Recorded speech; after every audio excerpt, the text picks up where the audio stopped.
The stagecoach door swung open, and Caleb Turner's future shattered in an instant.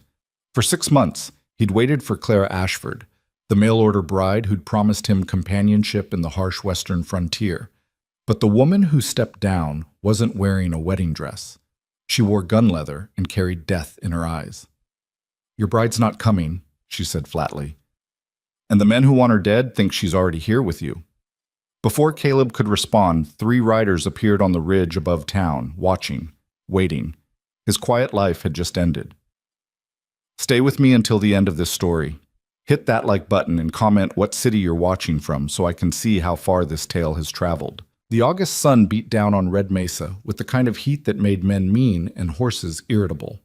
Caleb Turner stood outside Henderson's general store, his Sunday shirt sticking to his back, watching the eastern road with an anxiety that had been building for weeks.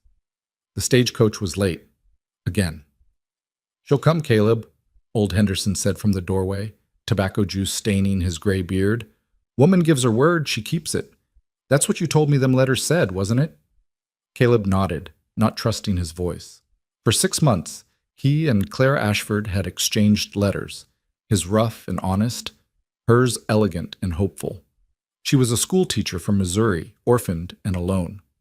He was a rancher trying to build something permanent in unforgiving country. Their correspondence had been practical at first, then warmer. By spring, they'd agreed to marry. She would arrive in August.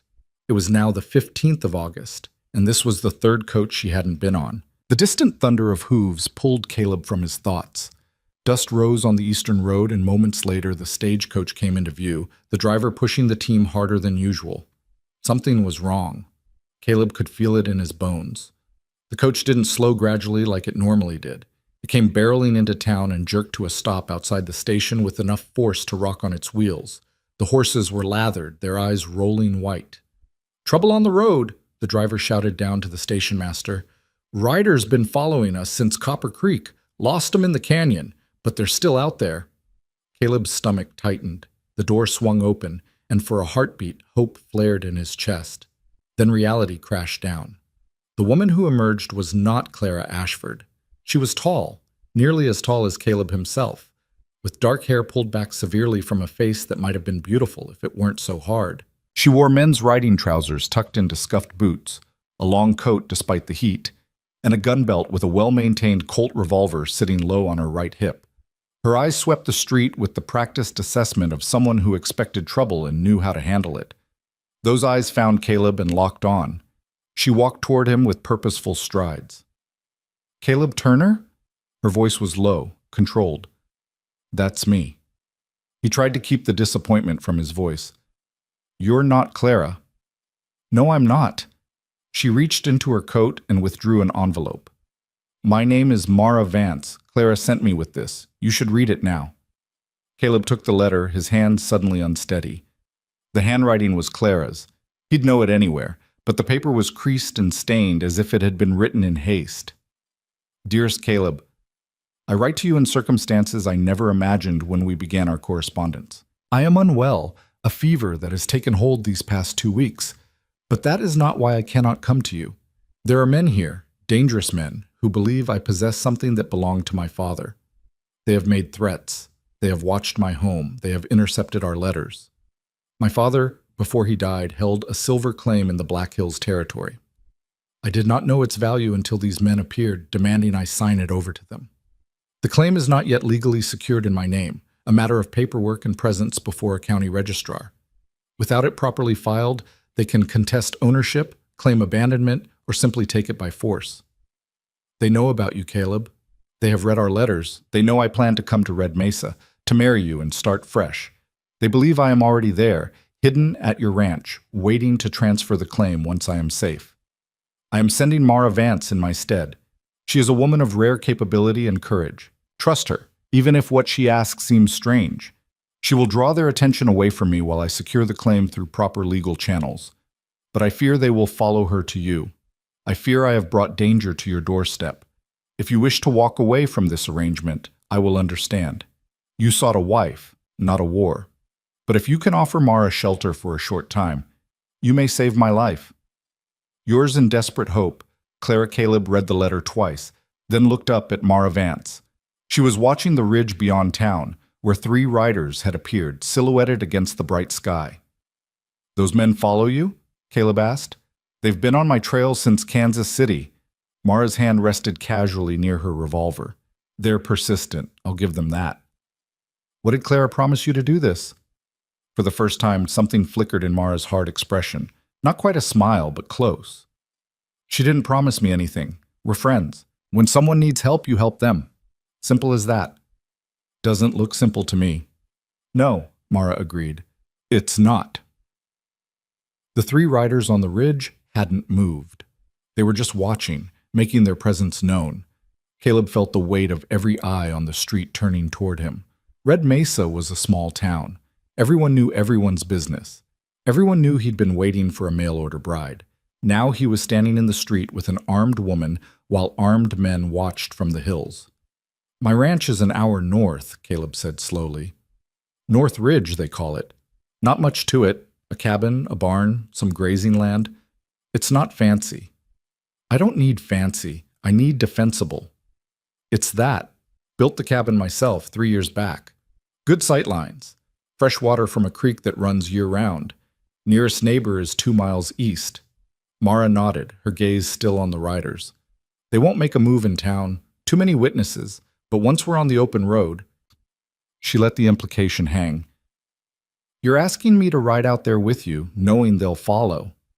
I'm telling you they already think you're sheltering Clara. Whether I'm there or not, they're coming for you." Mara finally looked at him directly.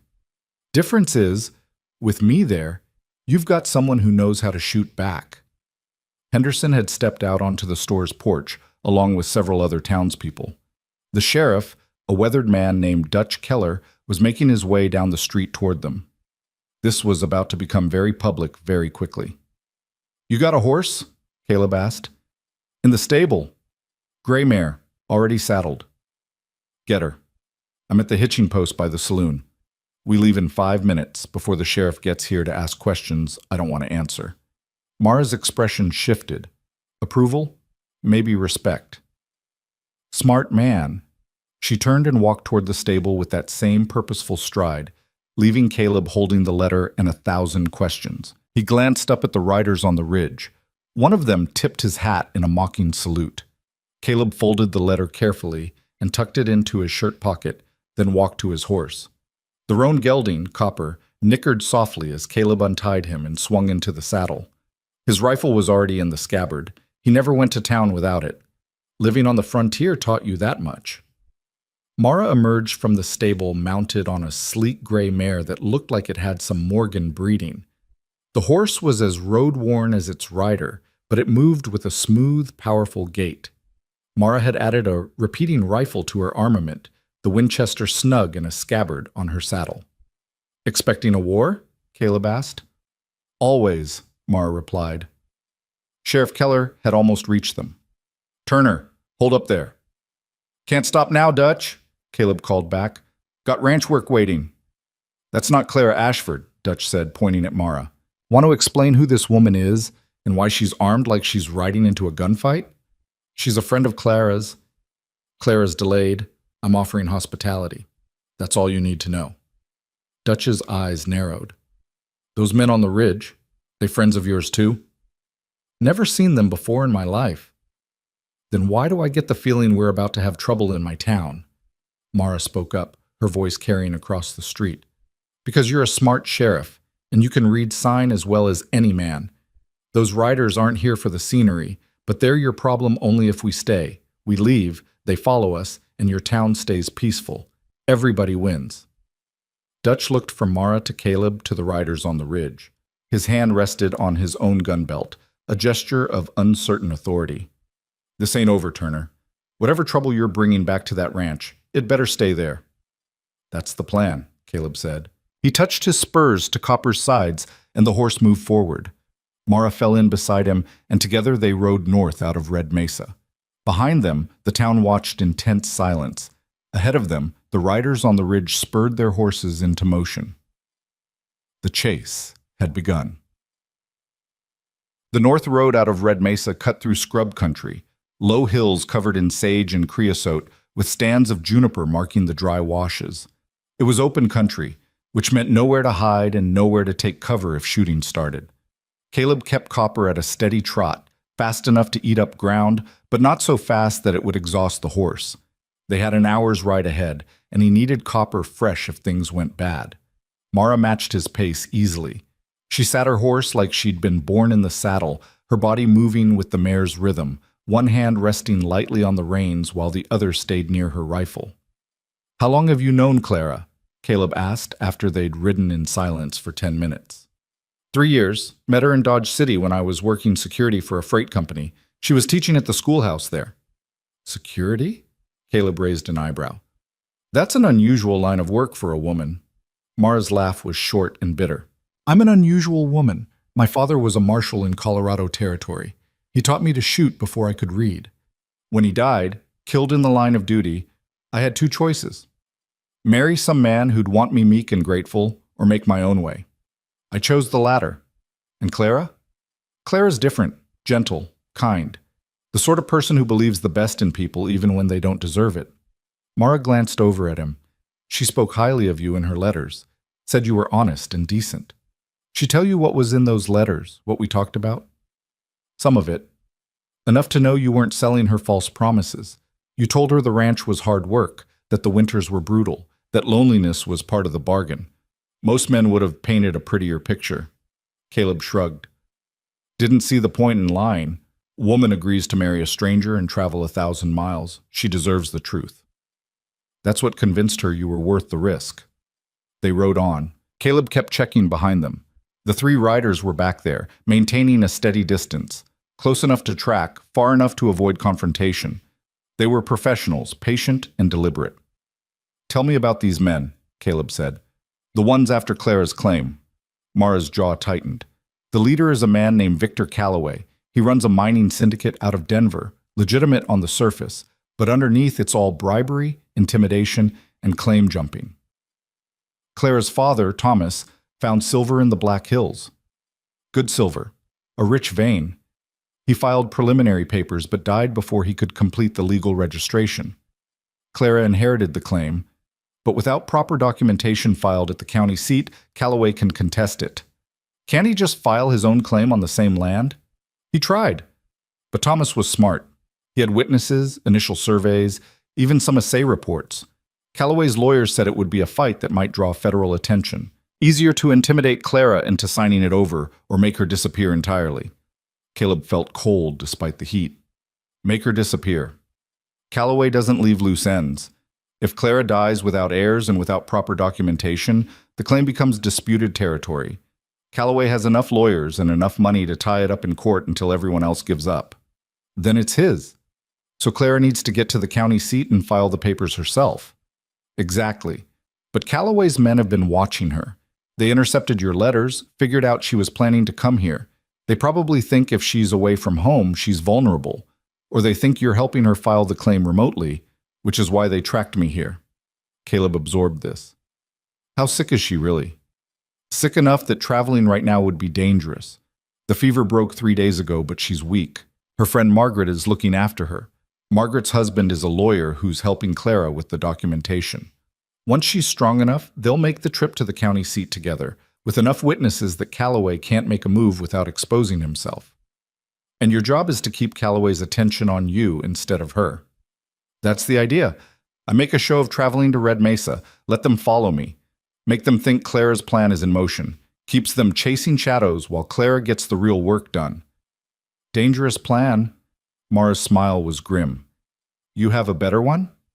Caleb didn't answer. They'd reached a bend in the road where it cut between 2 low hills. The kind of place that made him nervous. Limited visibility, potential ambush points. He loosened his rifle in its scabbard, but the riders behind them didn't close the distance. They stayed back, watching and waiting. 30 minutes later, the ranch came into view. North Ridge sat on a broad plateau with good drainage and a creek running along its eastern edge. Caleb had chosen the location carefully, high enough to avoid flooding, with clear views in 3 directions, and the creek providing natural defense on the 4th. The cabin was solid timber construction with a stone chimney and a cedar shake roof. The barn was newer, built last year when he'd expanded his small herd. It wasn't much, but it was his. and now it was about to become a battleground. Mara assessed it with the eye of someone who understood tactics. You built this yourself? Most of it. Had help with the barn raising, but the cabin's my work. Good placement, clear field of fire. That creek deep enough to matter? Waist deep in the center, faster current than it looks. Wouldn't want to try crossing it on horseback in the dark. Windows on all four sides of the cabin. 2 on the front, 1 on each side, 1 in back. All with shutters I can bar from inside. Mara nodded approval. You've thought about defense. Out here you have to. Comanche raiders came through 2 years ago, lost a neighbor to them. They rode up to the cabin. Caleb dismounted and began unsaddling Copper, his movements practiced and efficient.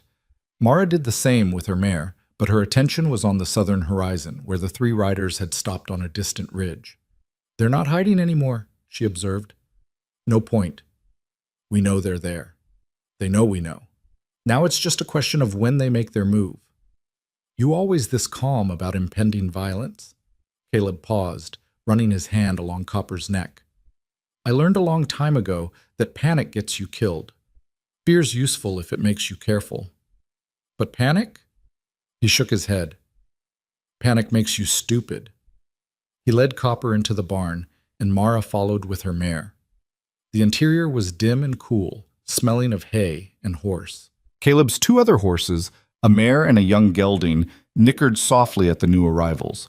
He made quick work of brushing down Copper and getting him settled with feed and water, then helped Mara do the same with her gray. You keep a clean operation, Mara said, noting the organized tack room and the well-maintained tools. Disorder costs time. Time costs opportunity. Out here, both can cost your life. They walked back to the cabin. Caleb unlocked the door, a heavy thing with iron reinforcements he'd installed himself, and pushed it open. The interior was Spartan but clean. A main room with a stone fireplace, a kitchen area with a cast-iron stove, a table, and 2 chairs. A bedroom off to one side, separated by a simple curtain. Shelves lined with books, more than most ranchers owned. A rifle rack with 2 additional weapons. Everything in its place. You read, Mara said, surprised, noting the books. Winters are long. Reading passes the time. Caleb set his rifle by the door. You can have the bedroom. I'll sleep out here. I don't need special treatment. You're a guest. Guest gets the bed. Mara studied him for a long moment. Clara was right about you. What'd she say? That you were the kind of man who'd do the right thing even when it cost him. Caleb didn't know what to say to that, so he busied himself with practical matters. He checked the shutters on each window, verified they were solid and could be barred quickly. He counted his ammunition, enough for a prolonged fight if necessary. He filled every water container in the cabin, knowing that if they were pinned down, fresh water from the creek might become impossible to retrieve. Mara watched him work, then began her own preparations. She checked her revolver and rifle, cleaned and oiled both weapons with practiced efficiency. She had 2 boxes of ammunition in her saddlebags, plus a wicked-looking knife in a sheath on her belt. You've done this before, Caleb observed, prepared for a fight. Too many times. Mara's voice was flat. I've worked security for mining operations, freight companies, even a cattle drive once. Anywhere valuable things move, there are men willing to kill for them. You learn to be ready, or you don't survive. That why you helped Clara? Because you know how to survive? I helped Clara because she's my friend, and friends don't abandon each other. Mara looked up from her rifle. But yes, I know what men like Calloway are capable of. I've seen it, and I won't let them win. Darkness was falling now, the summer sun sinking below the western hills. Caleb lit a lamp and set it on the table, then began preparing a simple meal, salt pork, beans, and biscuits left over from yesterday's baking. It wasn't fancy, but it was filling. They ate in silence, the tension of the day settling over them like a heavy blanket. Through the window, Caleb could see a campfire on the distant ridge. The 3 riders were settling in for the night, keeping watch. They'll wait, Mara said, following his gaze. Test us first, see how we react. Tomorrow, maybe the day after, they'll make contact. Threats, probably. Offers. They'll try to intimidate us into giving up before they resort to violence. And when threats don't work, then it gets messy. After they finished eating, Caleb took first watch. He sat by the front window with his rifle across his knees, watching the distant campfire and the dark landscape beyond. Mara retreated to the bedroom, but he doubted she was sleeping. She struck him as the kind of person who slept light and woke ready to fight. The night was quiet except for the usual sounds: crickets, the occasional call of an owl, the soft rushing of the creek. Caleb's thoughts turned to Clara, lying sick in Missouri, waiting for legal papers that would secure her future or seal her doom. He thought about the letters they'd exchanged, the cautious hope that had grown between them. He'd never met her in person, but he felt like he knew her kindness, her intelligence, her gentle humor. And now she was in danger because of those letters, because he'd written to her, made plans with her, given men like Calloway a trail to follow. The guilt sat heavy in his chest. Around midnight, movement caught his eye. One of the riders had left the campfire and was riding a slow circuit around the ranch's perimeter, just beyond rifle range, observing, taking measure. Caleb watched through the window, tracking the rider's progress. The man was thorough, checking sight lines and approaches, the kind of reconnaissance that preceded an attack.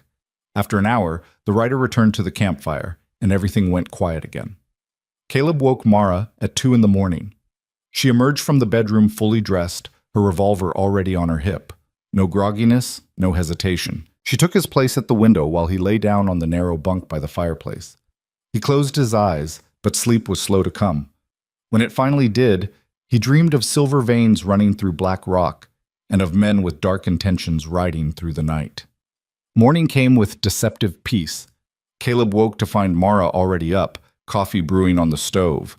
The aroma filled the cabin, rich and bitter. Through the window he could see the distant ridge. The campfire was out, but he could make out the shapes of 3 riders preparing to move. "They're coming," Mara said quietly. Caleb stood and stretched, his back protesting from the too-short bunk. He poured himself coffee and moved to the window. The riders were indeed heading toward the ranch, moving at a casual walk. No hurry, no apparent aggression, just 3 men riding in as if they had every right. "What do you think?" he asked Mara. "I think they're going to talk first, verify who we are, what we know. They'll be polite, probably, professional, right up until they decide not to be." Caleb checked his rifle, then set it within easy reach, but not obviously threatening. "Let me do the talking. You're my guest, nothing more." "You think they'll buy that?" "No, but it gives us a position to start from." The riders came up the long approach to the cabin, 3 men on horseback, silhouetted against the morning sun. Caleb stepped out onto the small porch, leaving the door open behind him so he could dive for cover if needed. Mara stood just inside, visible but not prominent. The lead rider was a man in his 40s with a neat beard and expensive clothes, too expensive for ordinary ranch work. He sat his horse with the ease of someone who spent money on good animals and good saddles. The 2 men flanking him were clearly hired muscle, hard faces, scarred knuckles, guns worn low and ready. "Morning," the lead rider called out, stopping his horse 20 feet from the porch. Close enough to talk, far enough to avoid immediate threat. "You'd be Caleb Turner, I presume?" "I am. This is my land. State your business." The man smiled, a politician's smile that didn't reach his eyes. "My name is Richard Strand. I work for the Calloway Mining Syndicate out of Denver. We're looking for a young woman, Clara Ashford. We have reason to believe she may be in this area." "What makes you think that?"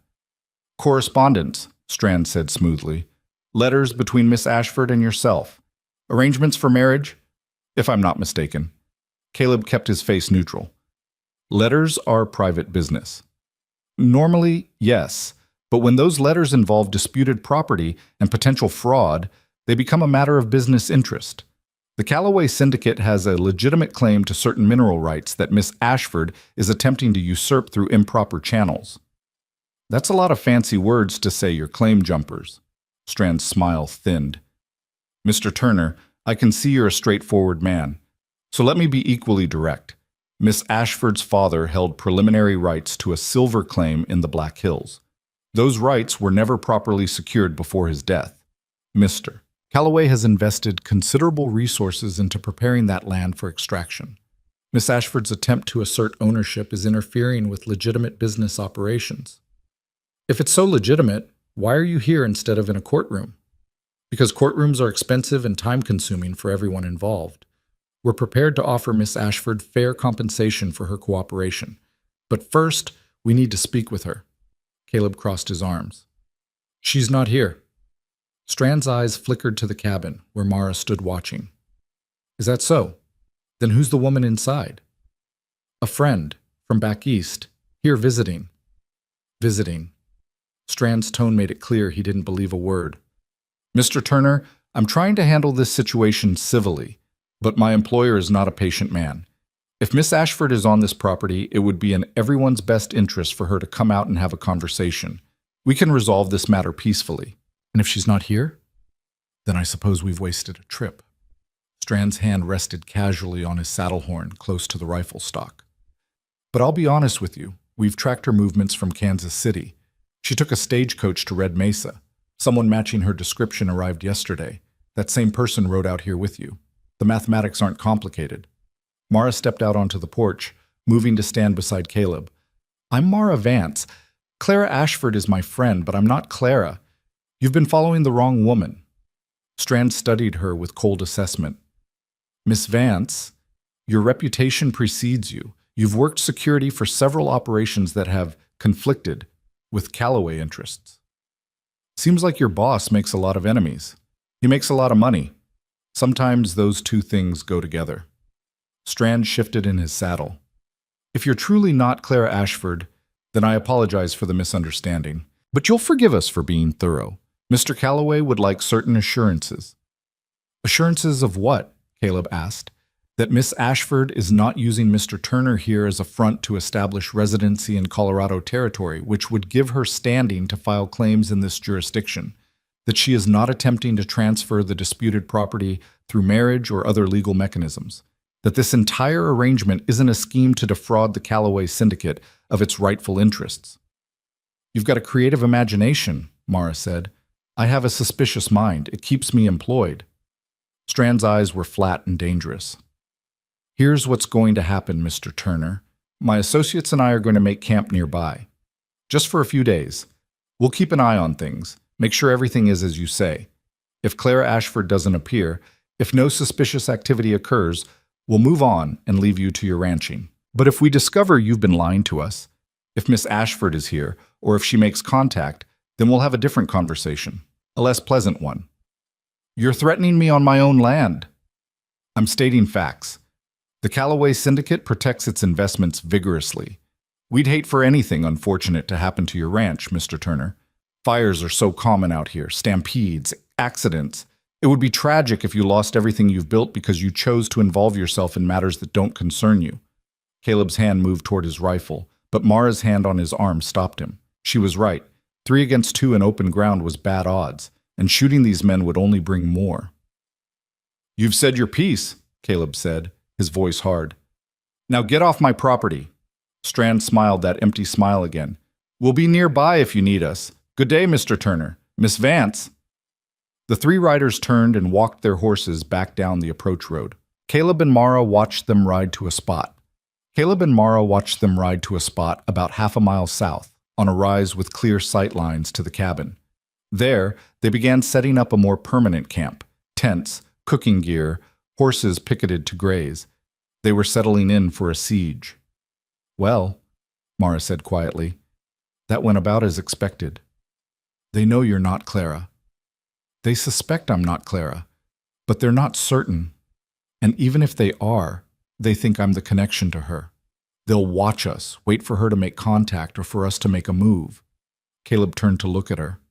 You planned this. You wanted them to follow you here. I wanted them focused on me instead of Clara. That part worked. What I didn't account for was them being willing to camp out and wait. I thought they'd make threats and move on. They're more committed than you expected.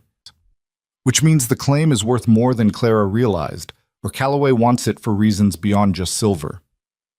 Mara leaned against the porch rail. Either way, we're stuck. They're not leaving until they get what they want. Then we wait them out. I've got supplies for months if needed. They won't wait months, a few days, maybe a week. Then they'll get impatient. That's when it gets dangerous. Caleb thought about the layout of his ranch, the defensive positions, the ways someone could approach unseen. The creek, he said. "They could cross it upstream, come at us from the east where the trees give them cover." I was thinking the same thing, and the barn is far enough from the cabin that if they torch it, we can't stop them without exposing ourselves to rifle fire. You're cheerful. I'm realistic. These men are professionals. They'll probe our defenses, find our weaknesses, and exploit them. We need to be ready for anything. They spent the rest of the morning fortifying the cabin. Caleb moved additional ammunition inside, along with extra food and water. He cut gun ports in the shutters, narrow slits that would allow them to shoot out while minimizing incoming fire. Mara helped him reinforce the door and set up interior barricades they could shelter behind if the walls were breached. It was grim work, preparing for violence, but it was necessary. Around midday, Caleb took a break to check on the horses. He walked to the barn, hyper-aware of the 3 men watching from their camp. He could feel their eyes on him, calculating, measuring.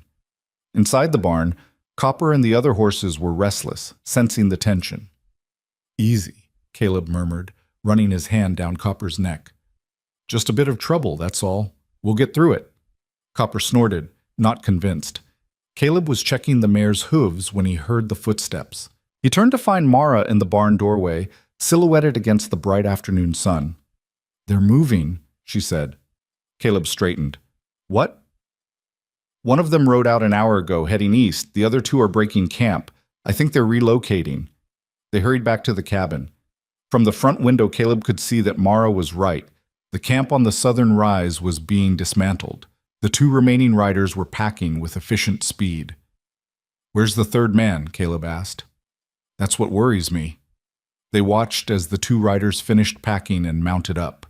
But instead of riding away, they split up. One headed west, circling around toward the creek side of the property. The other rode north, moving to position himself on the high ground beyond the ranch's northern boundary. "They're surrounding us," Mara said. 3 positions, 3 fields of fire. They're not trying to scare us anymore.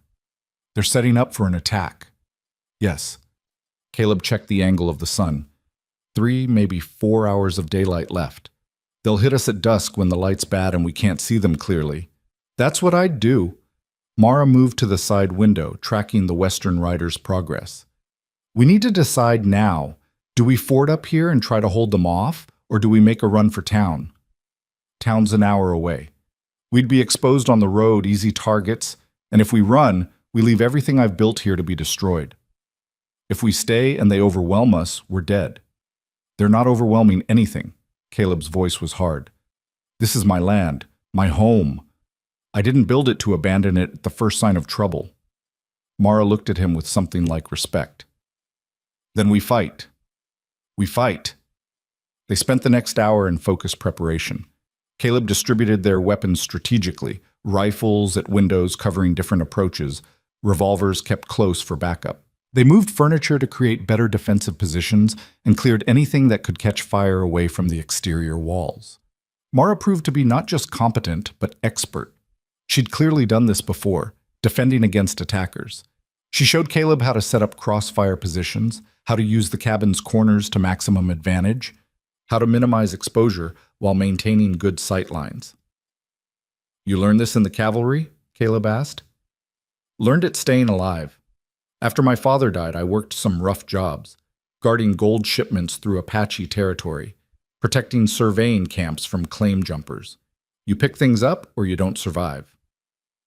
The sun was sinking now, painting the sky in shades of orange and red, beautiful and terrible at the same time. Caleb took a position at the front window while Mara covered the eastern side, watching the creek approach. "They'll try to burn us out first," Mara said. "Force us into the open. Watch for anyone carrying torches or oil." Minutes stretched into an hour. The light faded slowly, the landscape transforming into shadows and uncertainty.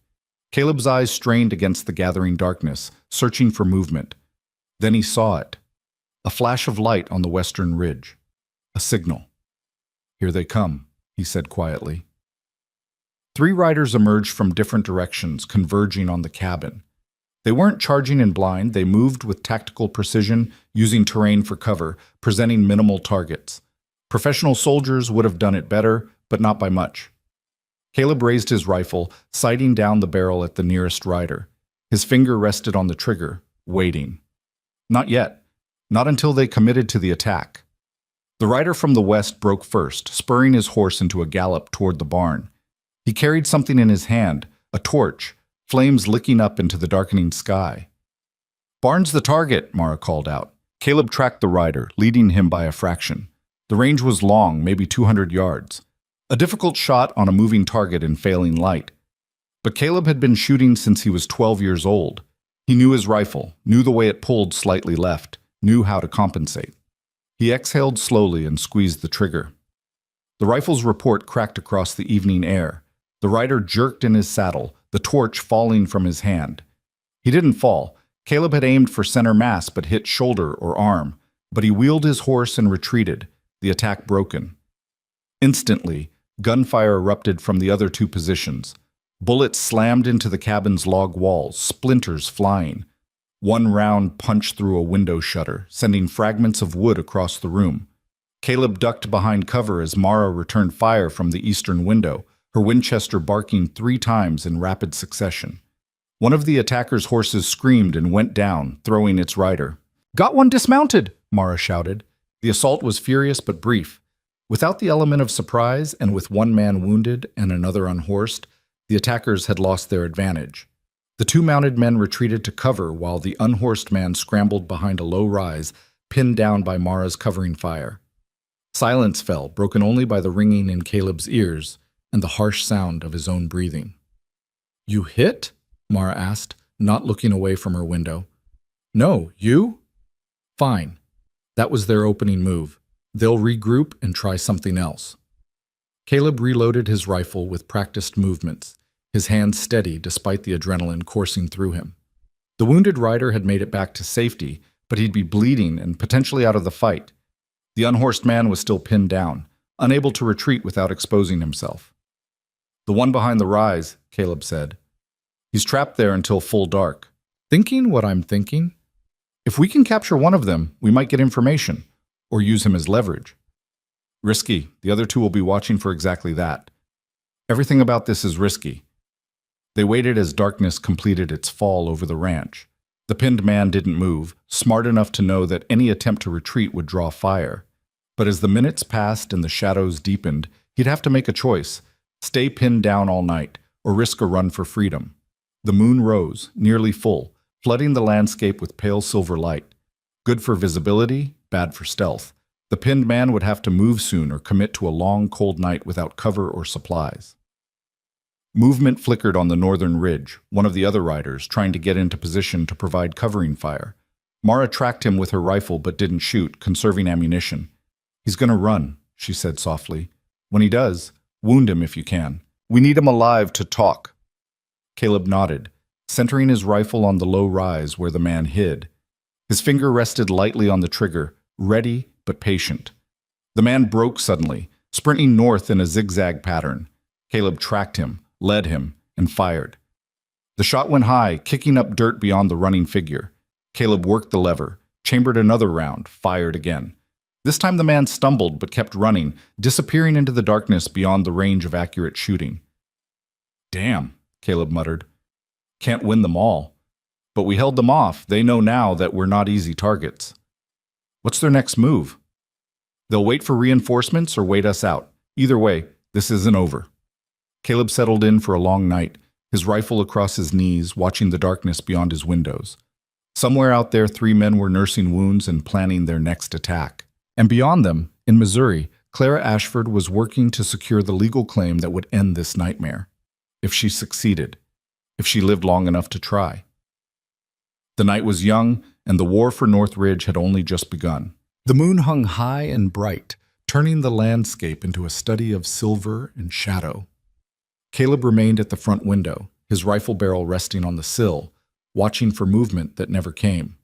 The attackers had withdrawn to lick their wounds and reconsider their strategy, but they were still out there. He could feel them waiting in the darkness like wolves circling wounded prey. Behind him, Mara moved quietly through the cabin, checking windows and reinforcing their defenses. She worked with the efficiency of someone who'd spent too many nights under siege, every movement purposeful and precise. "They won't try again tonight," she said, settling into position at the eastern window. Not after losing the element of surprise. They'll wait for daylight when they can see what they're shooting at. Or wait for more men. Caleb didn't take his eyes off the moonlit landscape. How many does Calloway have working for him? Dozens, maybe more. He runs operations across 3 territories. Mara's voice was matter-of-fact, but Caleb heard the underlying tension. But most of his men are tied up in legitimate work.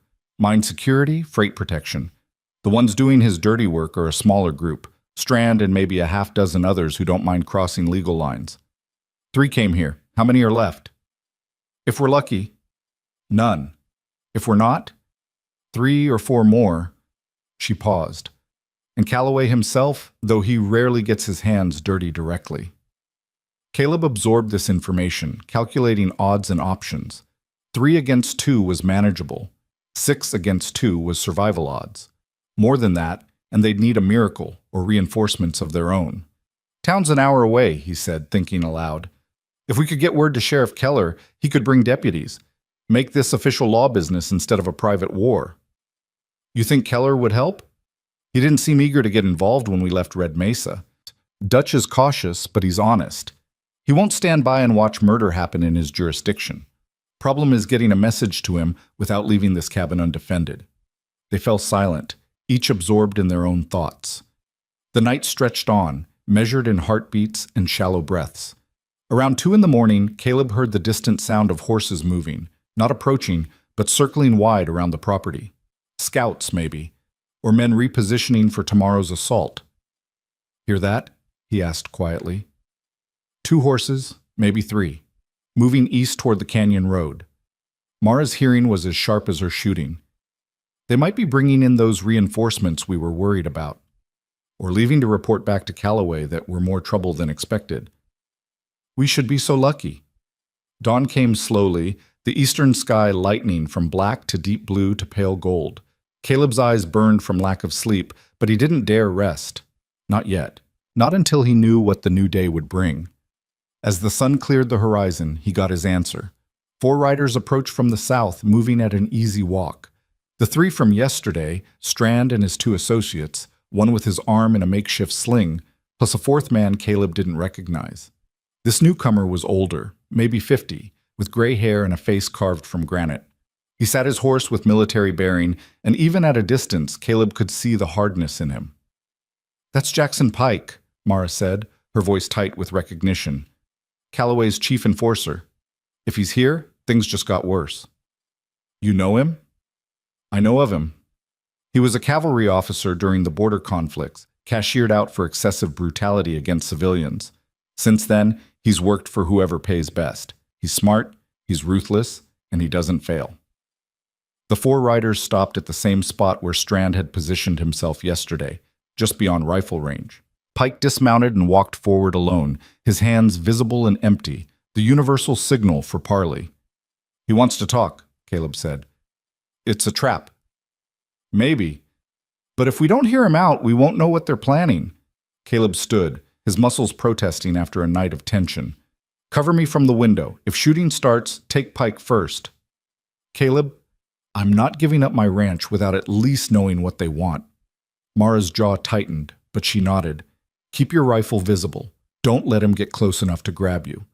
Caleb stepped out onto the porch, his Winchester held casually but ready. Pike stopped 30 feet away, close enough to talk without shouting, far enough to avoid easy reach.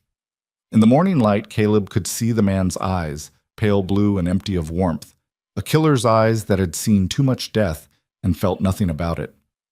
"Mr. Turner," Pike said, his voice a measured baritone. "My name is Jackson Pike. I work for Victor Calloway. I believe we have matters to discuss." "Strand already made your offer. I already refused it." "Strand is a lawyer. I'm a problem solver. Our methods differ." Pike's gaze swept across the cabin, noting the gun ports and the shutters, the reinforced door, the defensive preparations. "You fought well last night. Former military?" "Ranch hand, learned to shoot hunting and defending against raiders." "Competent nonetheless.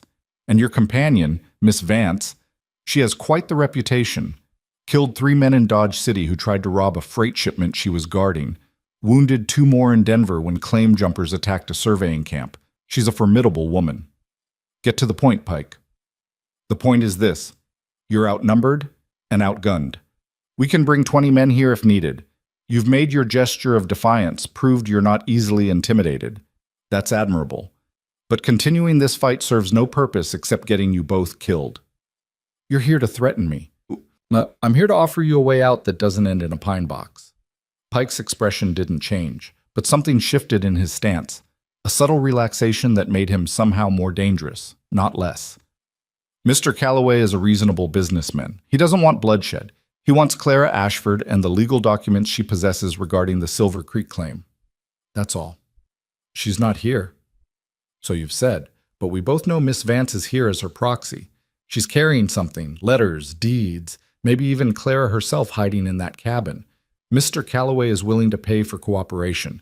$5,000 cash if you hand over whatever Miss Vance brought with her and tell us where Clara Ashford is currently located. $5,000. It was more money than Caleb would make in 5 years of ranching. Enough to expand his operation, buy better stock, maybe even hire hands to help with the work. For a moment, just a moment, he felt the temptation. Then he thought of Clara, sick and vulnerable, trusting him to protect her friend, trusting him to be the decent man she'd believed him to be through all those letters. Not interested, Caleb said flatly. Pike's eyes narrowed fractionally.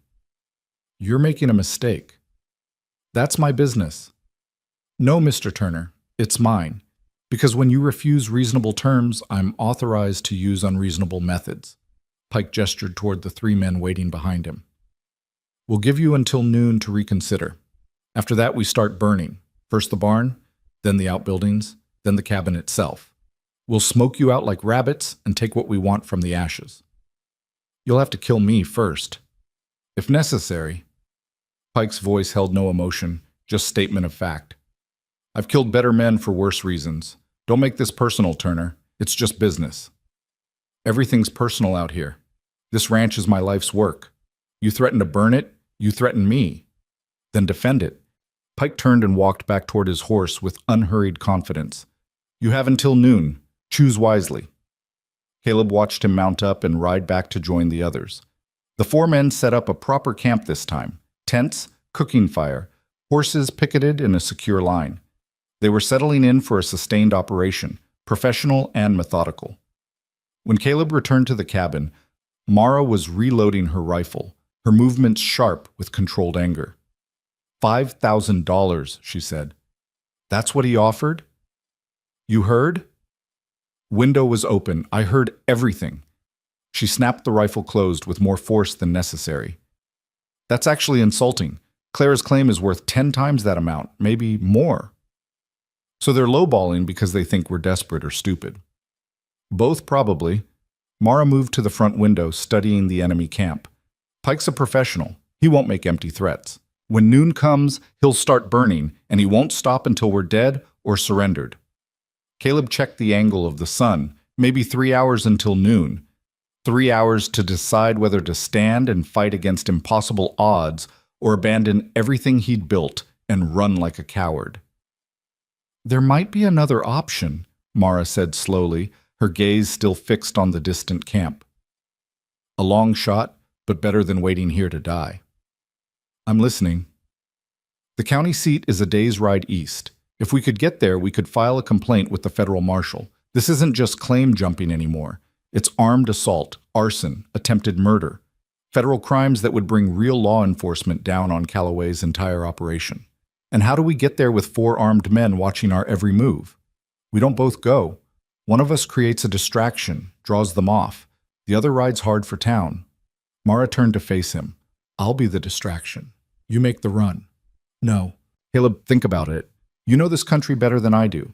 You know the trails, the shortcuts, the places to hide if they pursue. I'm better in a straight fight. It makes tactical sense. It makes suicide sense. You against 4 professional guns? You'd last maybe an hour before they overwhelmed you. Maybe. But that's an hour you'd have to get clear and reach help. It's the smart play. I don't care if it's smart. I'm not leaving you here to die for my sake. Mara's expression softened slightly, the first crack in her iron composure he'd seen. You barely know me. You owe me nothing. You came here to help Clara. You stood beside me when those men attacked. You're my guest and my ally. That means something. Means enough to die for? Means enough not to abandon. Caleb set his rifle down and faced her directly. We find another way, or we stand together. Those are the options. They stared at each other in silence, the weight of impossible choices pressing down on them both. Outside, the sun climbed higher, measuring out the time they had left. The sound of approaching hoofbeats shattered the moment. Both Caleb and Mara grabbed their rifles and moved to the windows, expecting another attack. But the rider coming up the road from the south wasn't from Pike's camp. This was a single horseman on a lathered bay, riding hard and fast. As the rider drew closer, Caleb recognized the horse. It belonged to his neighbor, Tom Brennan, who ran a small spread 2 miles east. But the person in the saddle wasn't Tom. It was his daughter, Sarah, a girl of maybe 17 with her father's red hair and her mother's stubborn jaw. "Hold your fire," Caleb called to Mara. "That's Sarah Brennan. Something's wrong." He stepped out onto the porch as Sarah pulled her horse to a sliding stop, the animal's sides heaving from exertion. "Mr. Turner!" Sarah's voice was high with fear. "They came to our place. 4 men, maybe 5. They're holding my father and mother at gunpoint, demanding to know if we've seen a woman matching some description. My father told me to run, find you, warn you."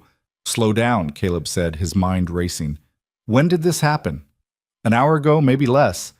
I waited until they were distracted and slipped out through the back. They didn't see me leave, but when they realize I'm gone, they'll come looking." Tears streaked her dusty face. "Mr. Turner, they said if my father didn't cooperate, they'd burn our ranch. Everything we have." "It's all right, Sarah. You did the right thing coming here." Caleb helped her down from the exhausted horse. "Get inside. You're safe now." Mara met them at the door, her face grim. "This is Pike's doing. He's expanding the pressure, hitting your neighbors to isolate you." "The Brennans have nothing to do with this. They have proximity. That's enough." Mara guided Sarah to a chair and poured her water from the pitcher. "How many men at your ranch, Sarah? Describe them." Sarah gulped the water, her hands shaking. 3 for sure. One was older, gray hair, real cold eyes. Another had his arm bandaged. The third was younger, maybe 30, with a scar across his cheek. "That's Pike and 2 of Strand's men," Mara confirmed, "which means Strand and 1 other are still watching this place." Caleb looked out the window. Sure enough, only 2 men remained at the camp to the south, Strand and the man who'd been unhorsed in yesterday's attack. "They're splitting their force," he said. "Pike must figure we won't abandon this cabin to help the Brennans, so he's using them as leverage. Or he's setting up a pincer attack. His men hold the Brennans hostage while Strand moves in here. If we go to help your neighbors, Strand burns us out from behind. If we stay, Pike starts torturing innocents until we surrender." Sarah made a small sound of distress. Mara squeezed her shoulder gently. "We won't let that happen. I promise you." "Don't make promises you can't keep," Caleb said quietly. "I don't." Mara's eyes were hard. "But this changes the tactical situation. Pike's made a mistake dividing his force. If we move fast and smart, we can use that against him." "I'm listening." "The Brennan Ranch is 2 miles east." Mara was already checking her weapons, her mind clearly working through a plan. "Here's what we do. You take Sarah and ride for the Brennan place through the scrubland route. Come in from an unexpected direction, catch Pike's men by surprise. Meanwhile, I stay here and keep Strand occupied, make him think we're both still in the cabin." "That's the same plan I already said no to." "It's different now. You're not running away. You're moving toward a fight to save innocent people. And I'm not holding off 4 men, just 2, with fortified defenses. The odds are actually in our favor if we move before they realize what we're doing." Caleb wanted to argue, but the truth was undeniable. The Brennans didn't deserve to suffer because of his problems, and Mara was right about the tactical advantages of moving first. "Sarah," he said, turning to the girl, "can you shoot?" She nodded, her fear giving way to determination. "My father taught me. I'm not great, but I can hit what I aim at within 50 yards. "Good enough." Caleb pulled his spare revolver from the rack and handed it to her along with a box of ammunition. "You're going to ride with Mara. If anyone tries to come through that door who isn't me or your parents, You shoot first and ask questions later. Understand? Yes, sir. Mara was already moving, gathering supplies with practiced efficiency. She pulled Caleb aside, her voice low. You go in fast and loud. Make them think you've got more people with you than you do. Confusion is your best weapon. And Caleb? She met his eyes. Don't try to be a hero. Get the Brennans out and get back here. We'll regroup and figure out the next move together. What about you? I'll make Strand think twice about moving on this cabin. Maybe even convince him his boss made the wrong choice splitting up the team. A ghost of a smile crossed her face. I can be very persuasive when I want to be. Caleb wanted to say something more, to acknowledge the courage she was showing, the risk she was taking, but there wasn't time. He settled for a simple nod, which she returned with equal gravity. 5 minutes later, Caleb was mounted on Copper with his rifle across his saddle and enough ammunition to fight a small war. He circled wide around Strand's camp, using the natural terrain to stay out of sight. The morning sun was in his favor, making it harder for watchers to see movement against the bright landscape. The ride to the Brennan place was punishing. Caleb pushed Copper hard across rough ground, jumping dry washes and threading through stands of juniper. The horse responded gamely, his powerful legs eating up the distance. Behind them, dust rose in a plume that would be visible for miles. But there was no helping that. Speed mattered more than stealth now. As he approached the Brennan Ranch from the northeast, Caleb slowed Copper to a walk and dismounted, leading the horse the last quarter mile on foot to minimize noise. The Brennan cabin was smaller than his own, a modest structure with a single barn and a chicken coop. Tom Brennan ran cattle on leased land, making enough to survive but never quite enough to prosper. Caleb tied Copper to a juniper in a small draw and moved forward on foot, using every scrap of cover. He could see the Brennan cabin now, and his jaw tightened at what he saw. Tom and his wife, Martha, were on their knees in front of the cabin, their hands bound behind their backs. Pike stood over them with his revolver drawn, while his 2 associates searched the cabin and barn. The bastards were being thorough, upending furniture and scattering belongings. Caleb counted the seconds, waiting for the searchers to separate further from Pike. Patience. Wait for the right moment. One of the men emerged from the barn, shaking his head at Pike. Nothing in there but hay and 1 half-lame milk cow. Check the root cellar, Pike ordered. Women like to hide things underground. The searcher headed toward the back of the property, disappearing around the corner of the cabin. That left Pike and 1 man, the one with the bandaged arm from yesterday's fight. Caleb brought his rifle up, sighting carefully. The range was maybe 100 yards. Not ideal, but manageable. He drew a breath, let half of it out, and squeezed the trigger. The shot cracked across the morning air. The man with the bandaged arm spun and dropped, clutching his leg where Caleb's bullet had found meat. Not a killing shot. Caleb didn't want to kill anyone if he could avoid it, but enough to take the man out of the fight. Pike reacted instantly, dropping to 1 knee and raising his revolver. But Caleb had already moved, rolling to a new position 20 feet from where he'd fired. Pike's return shot hit nothing but dirt. "Federal Marshal!" Caleb shouted, improvising desperately. "You're surrounded! Drop your weapons!" It was a wild bluff, but in the chaos of sudden gunfire, it might work. Pike was smart enough not to fall for it completely, but it would make him hesitate, reassess. The 3rd searcher came running from behind the cabin, his rifle up. Caleb fired again, deliberately missing but close enough to make the man dive for cover behind the chicken coop. "Tom!" Caleb shouted. "Get your family inside." Tom Brennan, despite being bound and on his knees, was nobody's fool. He twisted to his wife, said something Caleb couldn't hear, and together they scrambled for the cabin door. Their hands were still tied, but they moved with the desperate strength of people who knew their lives depended on it. Pike fired twice more, but his attention was divided between the fleeing hostages and the unseen attacker. Both shots went wide. Then he did something Caleb didn't expect. He stood fully upright, exposed and confident, and called out, "Turner, that you out there playing soldier?" Caleb didn't answer, keeping his position concealed. "Thought so. Your bluff about the federal marshal was almost convincing. Almost." Pike's voice carried clearly across the distance. "Here's the problem with your heroic rescue. You came alone, which means you left your ranch defended by just the woman. And right about now, Strand is making his move on your cabin. While you're here playing savior, your home is burning." The words hit Caleb like a physical blow. It could be another bluff. Pike trying to rattle him, draw him into a mistake. But what if it wasn't? What if leaving Mara alone had been exactly the wrong choice? Movement caught his eye. The man behind the chicken coop was trying to flank him, moving low and fast. Caleb swung his rifle and fired, the bullet splintering wood inches from the man's head. The searcher dropped flat and stayed there. Pike used the distraction to retreat toward the horses, laying down covering fire that kept Caleb pinned. The wounded man dragged himself after Pike, leaving a blood trail in the dust. Caleb had a clear shot at Pike's back but didn't take it. Shooting a man in the back, even a man like Pike, went against everything he believed. Instead, he fired at the ground near Pike's feet, forcing him to move faster. "This isn't over, Turner," Pike shouted as he reached the horses and began helping the wounded man mount. "You made your choice. Live with the consequences." The three men rode out hard, heading south. They'd be back to Strand's position in 15 minutes, and then Caleb would be facing a unified force again, this time with the Brennan's safety on his conscience. He ran to the cabin, where Tom had managed to get himself and Martha inside. Caleb kicked the door open and entered with his rifle ready, but the interior was empty except for the terrified couple. "You hurt?" Caleb asked, pulling out his knife to cut their bonds. No," Tom stammered, rubbing his wrists as the ropes fell away. "Scared half to death, but not hurt." "Caleb, what in hell is going on? Those men said you were harboring a fugitive." "It's complicated. Sarah made it to my place. She's safe with Mara Vance."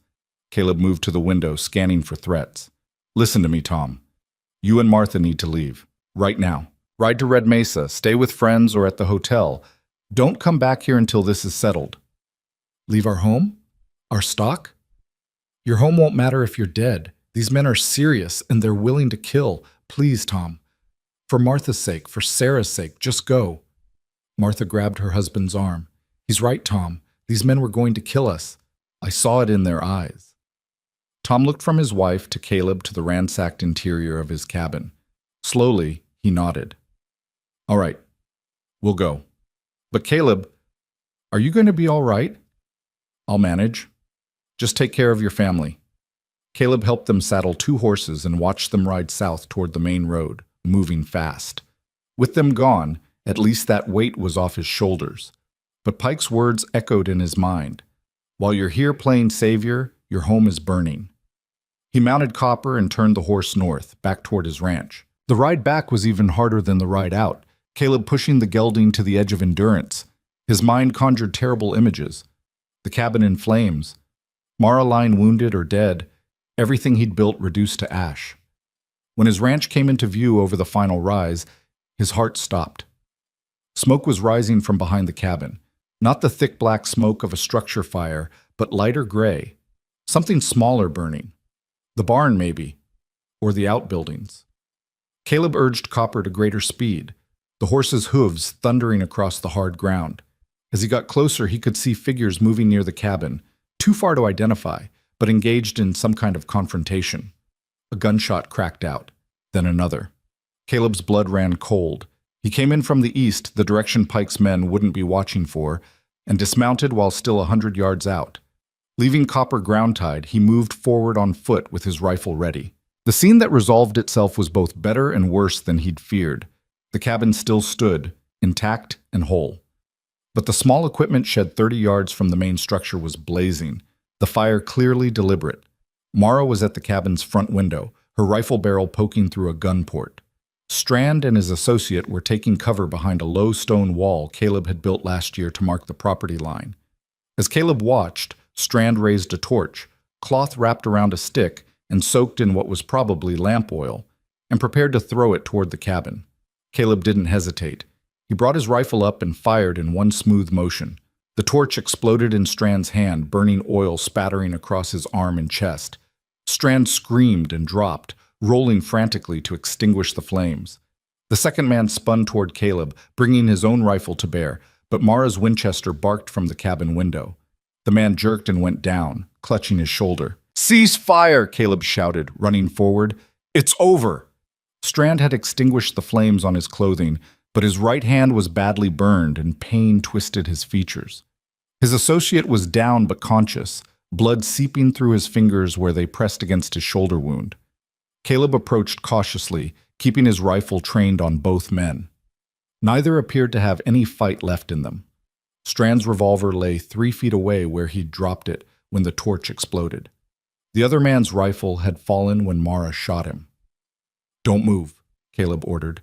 "Either of you so much as twitches wrong, and the next shot goes through your skull instead of your shoulder." Mara emerged from the cabin, her own rifle ready, Sarah trailing behind her with the spare revolver clutched in both shaking hands. "You came back," Mara said, and there was something in her voice. Relief, maybe, or gratitude. "Couldn't let you have all the fun." Caleb kept his eyes on the wounded men. "The Brennans?" "Safe. Sent them to Red Mesa." He jerked his head toward the burning shed. "We need to put that out before it spreads." "Already done. Sarah and I got buckets from the well while these two were still trying to build up their courage to attack.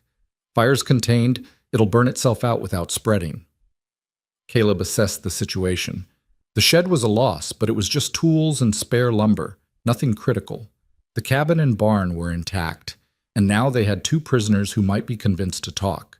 He moved to Strand and kicked the man's revolver even further away. "Where's Pike?" Strand glared up at him through pain-narrowed eyes. "Go to hell." "You first if you don't start talking. Where's Pike, and how many more men are coming?" "You think I'm afraid of you? Pike will kill you for this. Calloway will kill you. You're a dead man, Turner. You just don't know it yet." Caleb crouched down, bringing his face close to Strand's. "Here's what I know. You just committed arson, assault with a deadly weapon, and conspiracy to commit murder on my property. Those are hanging offenses. When the law gets here, and it will get here, you're going to face a judge and jury. Your only chance at seeing anything short of a noose is cooperation. The law won't touch us. Calloway owns half the judges in the territory." "Maybe, but I don't need half the judges. I just need one honest marshal, and I know where to find him." Caleb stood and turned to Mara. "Tie them up. Use rope from the barn, hands and feet. I want them secure enough that we don't have to worry about them while we figure out our next move." Mara nodded and headed for the barn. Sarah stood frozen, staring at the wounded men with wide eyes. "Sarah," Caleb said gently, "go inside. Fill some canteens with water. We might need to move quickly." The girl nodded mutely and retreated into the cabin, grateful for a task that didn't involve looking at blood. While Mara was getting the rope, Caleb examined the second wounded man more closely. The shoulder wound was bleeding but not arterial, messy but survivable if treated. The man was younger than Strand, maybe 25, with the kind of face that might have been handsome before violence and hard living carved lines into it. "What's your name?" Caleb asked. The man hesitated, then, "Davis, John Davis." "How long you been working for Calloway, Davis?" 6 months. Needed the money." "Was it worth it? Getting shot defending a claim jump?" Davis looked away. "Seemed like easy money at the time." "How many more are coming?" "Pike rode out to send a telegram. He's calling in everyone Calloway has in the region. Could be 6 men, could be 12. They'll be here by tomorrow at the latest." Strand tried to cut in. "Shut your mouth, Davis." "No." Davis's voice was firm despite the pain. "I signed up for security work, not attacking civilians. This has gone too far." He met Caleb's eyes. "Pike's gathering men at the old mining camp 10 miles south. He's planning a full assault at dawn tomorrow. Overwhelming force. He told Strand to burn you out today to soften you up, make you vulnerable for the final attack." "You're a dead man," Strand hissed at Davis. "Calloway will hunt you down." "Then I'll run," Davis said quietly. "Better running than hanging." Mara returned with rope and began efficiently trussing Strand, ignoring his curses and threats. She worked with the competence of someone who'd tied up prisoners before, binding hands behind backs and ankles together with knots that would hold. When both men were secured, Caleb and Mara dragged them to the barn and locked them in the tack room. It wasn't escape-proof, but between the ropes and the locked door, they'd have a hard time getting free without help. Back outside, Caleb surveyed his ranch. The shed was still smoldering but contained. The cabin stood intact. 2 horses grazed peacefully in the corral, oblivious to the violence that had swirled around them. It looked almost normal, if you ignored the bullet holes in the walls and the blood staining the dust. "Dawn tomorrow," Mara said, standing beside him. "That gives us less than 24 hours. Not enough time to ford up properly against 12 men." "No, we need help." She paused. Or we need to remove the reason they're attacking. Caleb understood immediately. You want to go after the claim papers, beat them to the county seat. It's a day's ride. If we left now, we could file the claim before Pike's assault. Once it's official record, Clara's protected by law. Calloway might still come after her, but it becomes a legal battle instead of a shooting war. And if we don't make it, if they catch us on the road, then we die trying instead of dying here waiting. Mara's expression was grim but determined. I'd rather go down fighting toward a goal than trapped in a burning cabin. Caleb thought about it, weighing options and odds. The smart play might be to abandon the ranch entirely, ride for Red Mesa and federal protection. But that meant letting Calloway win. It meant Clara's claim would be stolen, her father's legacy destroyed. It meant running instead of standing. There's a third option, he said slowly. We split up again. You ride for the county seat with the claim papers. I stay here and hold off Pike as long as I can, buy you time to get Clara's inheritance secured. That's the noble sacrifice play. I already told you, I don't like that plan. It's not sacrifice if I survive it. Caleb managed a tight smile. I know this land. I know how to disappear into it if I have to. Pike can bring 50 men. Won't matter if he can't find me to shoot at. You're serious. Dead serious. You're better on the road, faster rider, better shot, more experience with people trying to kill you. I'm better here, on my own ground, making life hell for anyone who comes after me. Mara studied him for a long moment. You're either very brave or very stupid. Can't it be both? Despite everything, she laughed, a short, sharp sound that held more exhaustion than humor. Clara chose well when she picked you. Haven't met Clara yet. For all I know, she'll take one look at me and run the other direction. She won't. Mara's voice carried quiet certainty. She saw something in your letters, something real. Don't sell yourself short, Caleb Turner.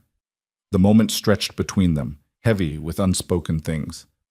Then Mara broke it with practiced efficiency, returning to tactical matters. If we're doing this, we need to move fast. I'll need the claim papers, a fresh horse, and supplies for 3 days in case I run into trouble. You'll need every advantage you can manufacture here. Extra ammunition, defensive positions, maybe some traps to slow Pike's advance. They spent the next hour in focused preparation. Caleb saddled Mara's gray mare while Mara retrieved the packet of legal documents Clara had entrusted to her. Deeds, surveys, witness statements, everything needed to legally secure the Silver Creek claim. She packed light but thorough. Ammunition, dried meat, water, a bedroll. Sarah emerged from the cabin, her face pale but composed. What can I do to help? You're going with Mara, Sissel, Caleb said. Your parents are in Red Mesa by now. You should be with them. I can shoot. I can help you defend. Sarah. Caleb's voice was gentle but firm. I won't have your death on my conscience. Please. Go with Mara. Keep each other safe. The girl wanted to argue. Caleb could see it in her eyes, but she nodded reluctantly. All right. But Mr. Turner, you better survive this. My father would never forgive me if you died protecting us. I'll do my best. As the sun reached its zenith, Mara swung into the saddle. She'd changed into fresh clothes, her dark riding coat discarded for something lighter that wouldn't exhaust her in the midday heat. Her revolver sat on her hip, her rifle in its scabbard. Sarah rode double behind her on the gray mare, her arms wrapped around Mara's waist. The county seat is due east, Caleb said, providing final directions. Follow the canyon road through Devil's Pass. It's longer than the southern route, but less likely to run into Pike's men. Once you're through the pass, it's open country to Grayson Falls. File the papers at the land office, then find Marshal Tate. Tell him everything. He's honest, and he hates claim jumpers. What if they're already watching the land office? Then you improvise. You're good at that. Mara leaned down from the saddle, extending her hand. Caleb took it, her grip strong and calloused from years of hard work and harder fights. Don't die out here, Caleb Turner. Claire's expecting a husband, not a headstone. I'll keep that in mind. She released his hand and turned the gray mare east. Sarah looked back once, her young face frightened but trusting. Then they were moving, building speed, the mare's powerful legs carrying them toward the distant canyon. Caleb watched until they disappeared from view, then turned back to his ranch. Alone now. Truly alone, for the first time since Mara had arrived on that stagecoach a lifetime ago. He had less than 20 hours until Pike's assault. 20 hours to prepare, to fortify, to turn his home into a fortress capable of withstanding a small army. It wasn't enough time, but it was all he had. Caleb rolled up his sleeves and got to work. The afternoon sun beat down mercilessly as Caleb surveyed his domain with the cold calculation of a man preparing for war. The ranch that had been his sanctuary for 3 years would now become his battlefield, and every rock, every tree, every angle of terrain could mean the difference between survival and a shallow grave. He started with the barn, moving the horses to the far pasture where they'd be safe from stray bullets and deliberate targeting. Copper protested, nickering nervously as Caleb led him away from familiar shelter, but the gelding trusted his master enough to follow. The 2 remaining horses, the mare and the young gelding, went more easily, perhaps sensing the tension that radiated from Caleb's every movement. With the animals secure, Caleb returned to the barn and began hauling out everything flammable. Hay bales, old lumber, the dried grasses he'd been saving for winter feed, all of it went into the creek, far enough from any structure that it couldn't be used as fuel for Pike's arson. The work was backbreaking, made worse by the heat and the ticking clock in his head that counted down the hours until dawn. When the barn was as fireproof as he could make it, Caleb turned his attention to the cabin itself. He filled every available container with water from the creek, buckets, pots, even the washtub Martha Brennan had left behind in her hurried departure. He soaked blankets and hung them inside the windows, creating barriers that would resist flames. The shutters he'd reinforced yesterday got additional bracing, thick boards nailed across them from the inside to withstand repeated impacts. The work consumed hours, the sun sliding inexorably toward the western horizon. Caleb's hands blistered and bled, his back screamed protest. But he didn't stop. Couldn't stop. Each preparation might buy him another minute of survival when Pike's men came. As twilight approached, he moved to the tack room where Strand and Davis sat bound and silent. Davis looked up when Caleb entered, his face pale from blood loss and pain. Strand glared with undimmed hatred. "Water," Davis croaked. Caleb studied him for a moment, then fetched a canteen. He held it to Davis's lips, letting the wounded man drink. Strand he ignored entirely. "You should run," Davis said when he'd finished drinking. "Pike's bringing at least 10 men, maybe more. Professionals, not hired thugs. You can't win against those odds."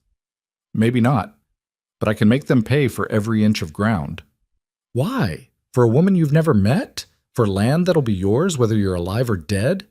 "For a principle," Caleb said quietly. "Because men like Calloway think they can take whatever they want from whoever they want, and somebody needs to tell them no, even if it costs everything." Davis looked away. "You're a fool." "Probably. But I'll be a fool with a clear conscience." Caleb left them there and returned to his preparations. The sun had set now, darkness falling across the ranch like a shroud. He lit no lamps, wanting his eyes to adjust to the darkness, wanting to see what Pike's men would see when they approached. The cabin was a dark silhouette against the slightly lighter sky, windows shuttered and barred. The barn was an even larger shadow to the east. Between them lay open ground, 60 yards of bare earth with no cover, no concealment. Anyone crossing that space would be exposed and vulnerable. Caleb began setting traps. He strung wire across likely approach paths, positioning it at shin height where running men wouldn't see it in the dark. He scattered broken glass from old bottles near the windows, creating hazards for anyone trying to get close. At the barn door, he rigged a simple alarm, tin cans filled with pebbles suspended from rope, ready to clatter and alert him if anyone tried to enter. It wasn't much. Against trained men with overwhelming numbers, his traps were more nuisance than deterrent. But in the chaos of a night assault, even a nuisance could create opportunities. The moon rose, 3/4 full and bright enough to cast shadows. Caleb positioned himself at the front window with his rifle and settled in to wait. The night was quiet except for the usual sounds, crickets, the distant call of a coyote, the soft rushing of the creek, peaceful sounds that belied the violence coming with the dawn. Around midnight, he saw the first campfire spring to life on the southern ridge, then another and another. Pike wasn't hiding anymore. He wanted Caleb to see the fires, to count them and understand how outmatched he was. 1, 2, 3, 4, 5 fires. If each represented 2 or 3 men, Pike had brought at least a dozen fighters. Caleb checked his ammunition for the 100th time. 50 rounds for the rifle, another 40 for his revolver. Enough for a sustained fight, but not enough if it dragged on. He'd have to make every shot count. The hours crawled past with agonizing slowness. Caleb dozed in fits, never fully sleeping, always maintaining enough awareness to respond to threats. His dreams when they came were fragmented and strange. Clara's face from the photograph she'd sent months ago, Mara riding through darkness with Sarah clinging to her back, his parents' farm in Ohio burning while he watched helplessly as a child. He woke from that last dream with a gasp, his heart pounding. The eastern sky was lightening, dawn perhaps an hour away. The campfires on the ridge had burned down to embers. Pike's men would be stirring now, checking weapons, preparing for the assault. Caleb stood and stretched, his joints popping after hours of tension. He drank water, forced himself to eat some dried beef, even though his stomach churned with anticipation. A man fought better on a full stomach, his father had always said. The sky continued to brighten, black fading to deep blue to pale gray. Caleb could make out details now, the barn's outline, the fence posts, the scattered rocks. And on the ridge, movement. Men mounting horses, forming into groups. They came as the sun broke the horizon. 12 riders in 3 groups of 4, approaching from different directions, south, west, and north. Classic military tactics, forcing Caleb to divide his attention and his fire. Pike rode at the center of the southern group, easily identifiable by his upright military bearing. Caleb's mouth went dry. This was it. No more preparation, no more planning, just survival or death. The riders closed to 300 yards and stopped, just beyond accurate rifle range. Pike dismounted and walked forward alone, echoing the parley from yesterday. But this time, his hand rested openly on his revolver. "Turner," Pike's voice carried clearly in the morning stillness. "This is your last chance. Surrender now. Tell us where the woman went, and you'll live. Refuse, and we burn you out." Caleb raised his rifle and fired. The shot was deliberately high, kicking up dust 10 feet in front of Pike. A warning, not an attempt to kill. Pike didn't flinch. "So be it. Boys, light them up." The riders surged forward, and the world exploded into violence. Gunfire erupted from all 3 directions simultaneously. Bullets hammered into the cabin's walls, punching through shutters and chinking. Glass shattered, wood splintered. The noise was overwhelming, a continuous roar of rifle fire punctuated by the deeper boom of heavier weapons. Caleb dropped below the window line, his ears ringing. He'd expected an assault, but not with this much concentrated firepower. Pike had brought more than hired guns.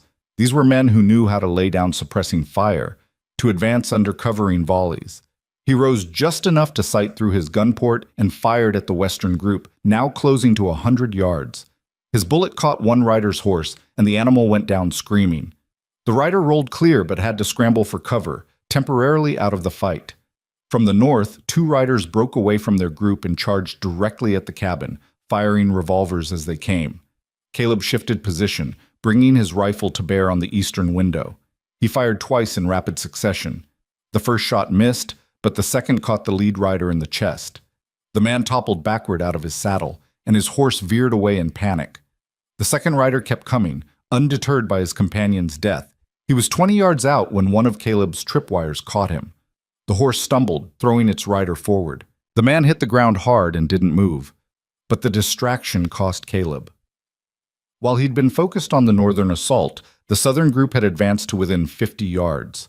Pike and 3 men were taking cover behind a low rise, their rifles trained on the cabin. "Burn it!" Pike shouted. One of his men produced a bottle with a rag stuffed in the neck, a Molotov cocktail. He lit the rag and threw. The bottle arced through the air, trailing smoke, and smashed against the cabin's side wall. Flames erupted, feeding on the oil. Caleb's heart lurched.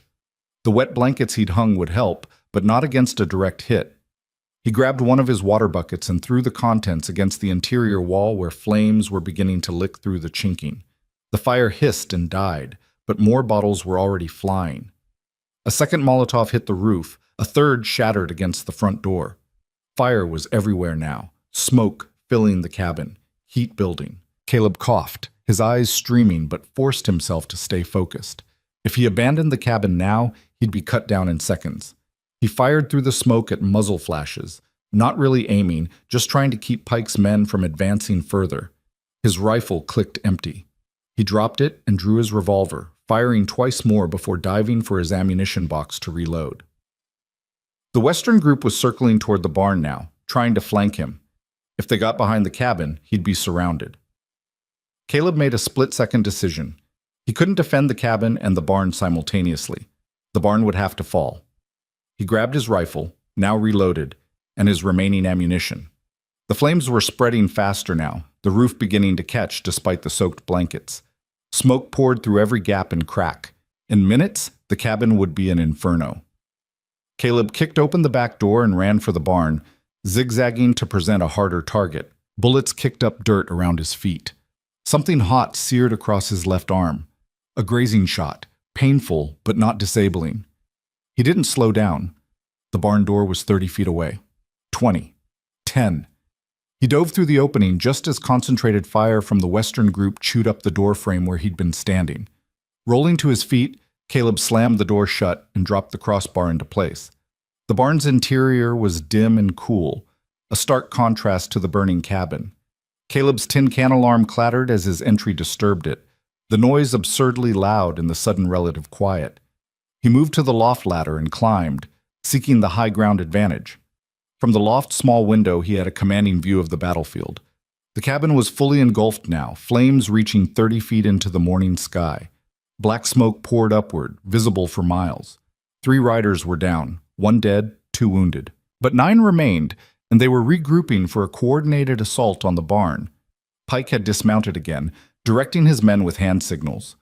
He was organizing them into 2 groups, one to assault the barn's front, the other to circle around and attack from behind. Classic tactics. Effective tactics. Caleb positioned himself at the loft window and sighted carefully on Pike. This time, he wasn't firing a warning. This was for real. His finger tightened on the trigger. Then hoofbeats thundered from the east, multiple horses, moving fast. Caleb's heart sank. Reinforcements. Pike had held men in reserve, and now they were arriving to finish the job. But the riders that appeared over the eastern rise weren't Pike's men. Sheriff Dutch Keller led them, 6 deputies spread out in a line, rifles drawn. Behind them rode Tom Brennan and a dozen other ranchers from the surrounding area, armed with whatever weapons they owned and faces set with grim determination. Federal law! Dutch's voice boomed across the battlefield. Drop your weapons. You're all under arrest for arson, assault, and attempted murder. Pike's men froze, caught between the barn they'd been about to assault and the line of armed lawmen behind them. For a heartbeat, the tableau held, Pike calculating odds, Dutch waiting with professional patience, Caleb hardly daring to breathe. Then Pike made his choice. Scatter, he shouted, and spurred his horse into a gallop, heading south toward the open country. Some of his men followed, 3 riders breaking away to flee, but others hesitated too long. Dutch's deputies were already moving, surrounding the remaining men with weapons trained and ready. Don't be stupid, Dutch called out. It's over. Throw down your guns and you'll face a judge. Run or fight, and you'll face bullets. Your choice. One by one, the weapons hit the ground. 4 men dismounted with their hands raised, faces resigned to capture. The 2 wounded men from earlier were already in no condition to resist, but Pike and his 3 followers were racing south, already 200 yards away and increasing the distance. Caleb raised his rifle, sighting on Pike's back. An easy shot, a justified shot. The man had tried to murder him, to burn everything he owned, but shooting a man in the back still felt wrong, even now. Caleb lowered his rifle and watched Pike disappear over the southern ridge. Dutch rode up to the barn, his weathered face showing relief beneath the dust and sweat. You alive in there, Turner? More or less. Caleb climbed down from the loft and emerged into the morning light. His arm throbbed where the bullet had grazed him, and his lungs burned from smoke inhalation, but he was standing. That counted as a win. Tom Brennan came into Red Mesa last night, said you were in trouble. Found Mara Vance and young Sarah at the hotel this morning. Mara told us everything. Dutch surveyed the burning cabin and the scattered scene of battle. Looks like we got here just in time. 5 minutes later, and I'd have been trapped in that barn. Caleb watched his cabin burn, 3 years of work and dreams going up in smoke. He should have felt devastated. Instead, he just felt numb. Pike got away. We'll catch him. I've got men riding to every town within a day's journey, descriptions sent by telegraph. He can run, but he can't hide. Not with this many witnesses to what happened here. Tom Brennan dismounted and approached Caleb, his expression torn between relief and guilt. Your cabin. We should have come sooner. You came when you could. That's what matters. Caleb clasped Tom's shoulder. Your family safe? Safe and at the hotel, thanks to you. Tom looked at the burning structure. We'll help you rebuild. Every man here will donate labor and materials. You'll have a new cabin up before winter, better than the last one. The other ranchers were nodding, their faces showing the kind of solidarity that frontier communities practiced when one of their own was in trouble. Caleb felt something loosen in his chest, not quite hope, but something close to it. Dutch's deputies were securing the prisoners, binding their hands and loading the wounded onto horses for transport to Red Mesa. The sheriff walked over to Caleb with a canteen. Drink, he ordered. Then tell me everything, from the beginning. I need to know what we're dealing with before I send telegrams to the federal marshal. Caleb drank deeply, the water cutting through the smoke residue in his throat. Then he told the story. Clara's letters, the silver claim, Calloway's intimidation, Mara's arrival, the escalating violence. Dutch listened without interruption, his expression growing grimmer with each detail. This Calloway sounds like a man who needs federal attention, Dutch said when Caleb finished. I'll wire Marshal Tate today. Between your testimony and these prisoners, we should have enough to bring charges not just for what happened here, but for the whole claim-jumping operation. What about Clara? She's still in Missouri, still vulnerable. Mara said she was filing the claim papers in Grayson Falls. If she succeeded, Clara's protected by law. If not, Dutch shrugged. One problem at a time. The morning was fully established now, the sun climbing toward its zenith. The cabin fire had burned itself out, leaving only a blackened skeleton of timbers and a field of ash where Caleb's home had stood. He walked to the ruins, feeling the heat still radiating from the wreckage. Everything he owned had been in that cabin. Furniture he'd built himself, books he'd collected over years, the letters from Clara that had sustained him through lonely nights. All of it gone, reduced to carbon and memory. But the barn still stood. The creek still ran clear. The land itself was untouched, ready to support new growth, new building, new beginnings. Caleb heard footsteps behind him and turned to find Dutch standing there, his expression unusually gentle. It's just wood and nails, the sheriff said. You can rebuild wood and nails. Can't rebuild a man's character, though. You showed real backbone standing up to Pike's crew. Didn't have much choice. There's always a choice. You could have run. Could have told Mara to solve her own problems. Could have handed over Clara's location and saved yourself the trouble. Dutch met his eyes. But you didn't. That says something about the kind of man you are. Just did what needed doing. That's all any of us can do. Dutch clapped him on the shoulder. Come on, we're heading back to Red Mesa. You need a doctor to look at that arm, and you need food and rest. The rebuilding can wait a day or two. Caleb took one last look at the ruins of his cabin, then turned his back on it and walked to where Copper stood grazing, apparently unconcerned by the morning's violence. The horse nuzzled his shoulder as Caleb approached, and he took comfort in the familiar warmth.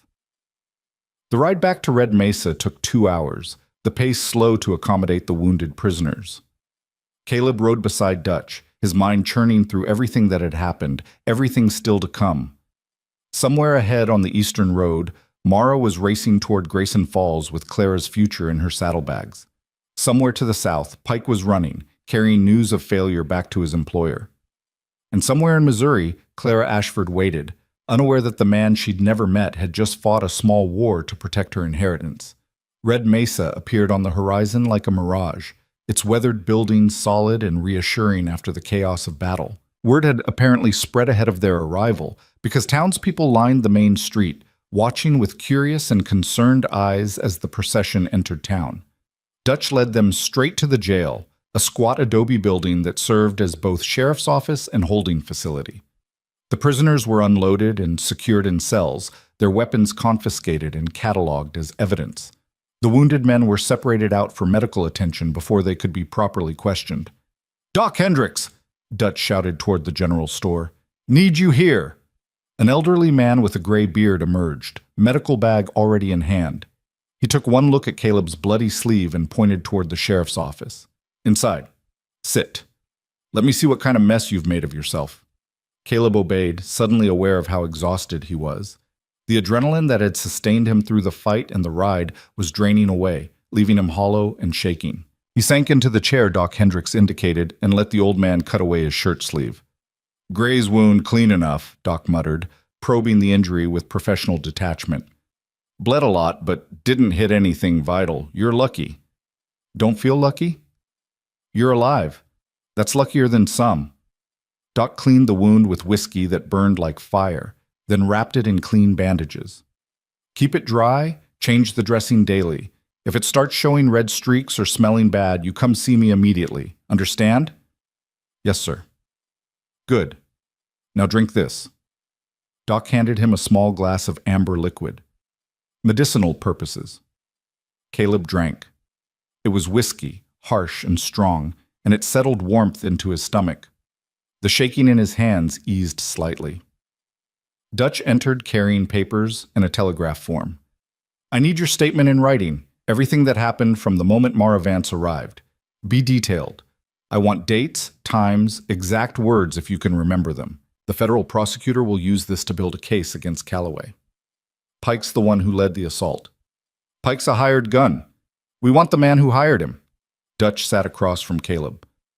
"Calloway thinks he can hide behind layers of intermediaries and lawyers. We're going to prove he's directly responsible for attempted murder, arson, and conspiracy to defraud. But I need your testimony to do it." Caleb nodded and accepted the paper and pencil Dutch offered.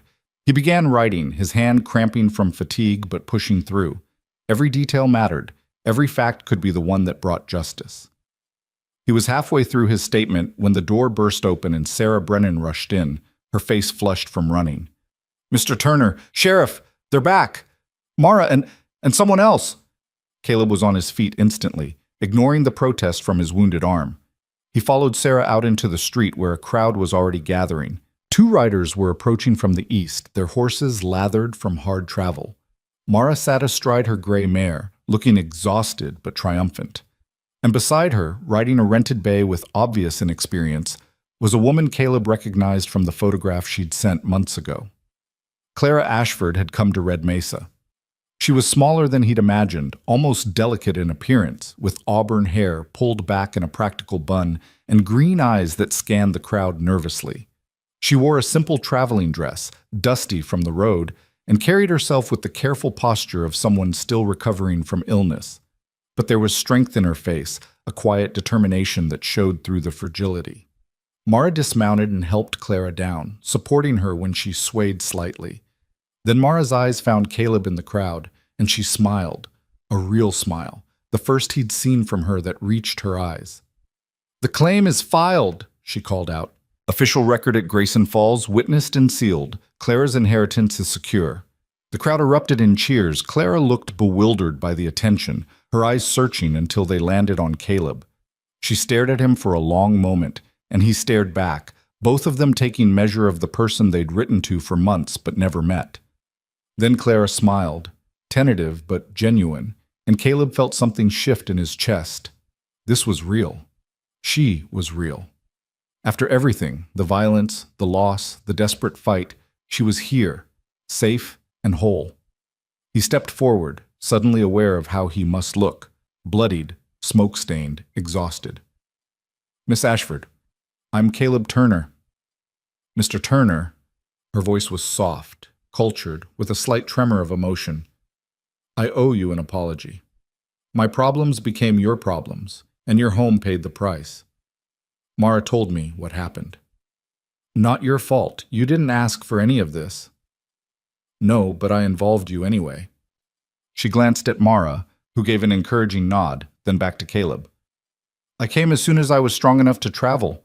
I couldn't let you face this alone any longer." "You should be resting. You've been ill." I've been resting for weeks. It was driving me mad, lying in bed while my friend risked her life and a good man fought my battles. Clara's chin lifted slightly, showing the steel beneath the gentle exterior. I'm here now. Whatever comes next, we face it together. Dutch cleared his throat, reminding them they had an audience. Miss Ashford, I'm Sheriff Keller. I'll need your statement about Victor Calloway's harassment and the silver claim dispute. But first, you should eat something and rest. You look ready to fall over. I'm quite all right, Sheriff. Clara, Mara said gently, you rode for 2 days straight after being sick for 3 weeks. You're not all right. You're stubborn. Clara's smile was wry. I learned from the best. Dutch organized accommodations at the hotel, commandeering the best room available for Clara and the adjacent one for Mara. The crowd dispersed slowly, people returning to their business, but clearly excited to have new developments to gossip about. Red Mesa had experienced more drama in the past 3 days than it usually saw in a year. Caleb stood in the street, watching Clara disappear into the hotel with Mara supporting her. Tom Brennan approached, his expression knowing. That's her then. The mail-order bride who never came. That's her? She's nothing like I expected. No, Caleb agreed. She's not. He'd expected someone harder, perhaps, worn down by loss and fear. Instead, Clara carried herself with quiet grace despite everything she'd endured. The letters hadn't lied. She was kind, intelligent, resilient. But seeing her in person added dimensions the written word couldn't capture. Your cabin's gone, Tom said, bringing Caleb back to practical reality. You'll need somewhere to stay until we can rebuild. I've got the barn. That's enough. The hell it is. You'll stay with us, Martha insists, and you know better than to argue with my wife when she's made up her mind. Caleb wanted to refuse. The Brennans had already been through enough because of him. But Tom's expression made it clear the offer wasn't negotiable, and truthfully, Caleb was too exhausted to sleep in a barn loft. Just for a few days, he relented, until I can get the ranch livable again. However long you need. The afternoon passed in a blur of statements and testimony. Dutch questioned everyone involved, building a comprehensive record of Calloway's operation. The captured men, facing serious charges, began turning on each other, providing details about Calloway's other activities in exchange for promises of lighter sentences. By evening, Dutch had enough evidence to send a detailed telegram to Federal Marshal Tate, requesting immediate investigation and arrest warrants.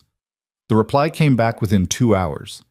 Tate was already en route with a team of federal deputies, having been alerted earlier by Mara's own telegram from Grayson Falls. Caleb was eating dinner at the hotel's restaurant, his first real meal since yesterday, when Clara appeared in the doorway. She'd changed into a fresh dress and tidied her hair, and though she still looked tired, some color had returned to her cheeks. May I join you? She asked. Of course. Caleb stood and pulled out a chair for her. She sat with a small sigh of relief, as if even the short walk from her room had taxed her remaining strength. I wanted to thank you properly, without an audience. What you did, fighting those men, risking your life, I can never repay that. Didn't do it for repayment. Why did you do it then? You'd never met me. You could have walked away. Caleb considered the question, searching for words that would explain something he barely understood himself. Your letters, he said finally. They were honest, real. In all those months of writing, you never pretended to be something you weren't. You told me about your fears, your dreams, your father's death, your struggles. You trusted me with the truth. And that was enough? To risk everything? That was everything. Trust is rare out here. People wear masks, play roles, say what they think others want to hear. But you were just yourself.